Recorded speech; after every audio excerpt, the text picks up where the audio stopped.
ফেরাহক বিশুদ্ধতা আইডি থেকে আপনি লিখেছেন, যদি বাবা মায়ের ইনকামে হারাম মিশ্রিত থাকে তাহলে উপার্জন করেন না, এমন সন্তানের করণীয় কি?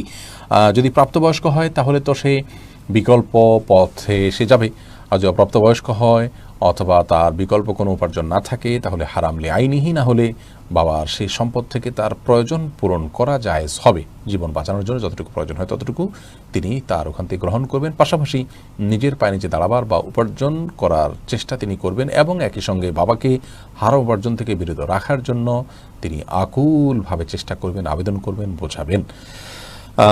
এরপরে শামীম রেজা আপনি লিখেছেন, রিং আইডি থেকে টাকা ইনকাম করা জায়েজ আছে কি? উত্তরটি আর্জেন্ট। রিং আইডি নিয়ে আমাদের কোনো গবেষণা হয়নি। আপনারা অনেকে আমাদেরকে এরকম অনেক ইস্যুতে খুব আর্জেন্ট উত্তর আশা করেন। এই বিষয়ে আলহামদুলিল্লাহ যে সমস্ত ওলামায়ে কেরাম গবেষণা করেছেন তাদের আপনারা শরণাপন্ন হবেন। সব বিষয় যে আমরা আসলে গবেষণা করে বলে দিতে পারবো বিষয়টা এত সহজ নয়। অনেক বিষয় নিয়ে অনেক ডিপ আলোচনা করতে হয়, দেখতে হয়, সে সুযোগ অনেক সময় আমাদের হয় না।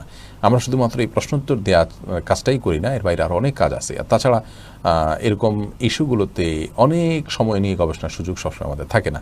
রিং আইডি নিয়ে অনেক আলেমরা ইতিমধ্যে গবেষণা করেছেন, আপনি সার্চ দিলেই তাদের পেয়ে যাবেন। তবে বাহ্যিকভাবে তাদের ওখানে উপার্জনের যে পদ্ধতি দেখা যায় সেটাও আপনার এর আগে আমরা বলেছি।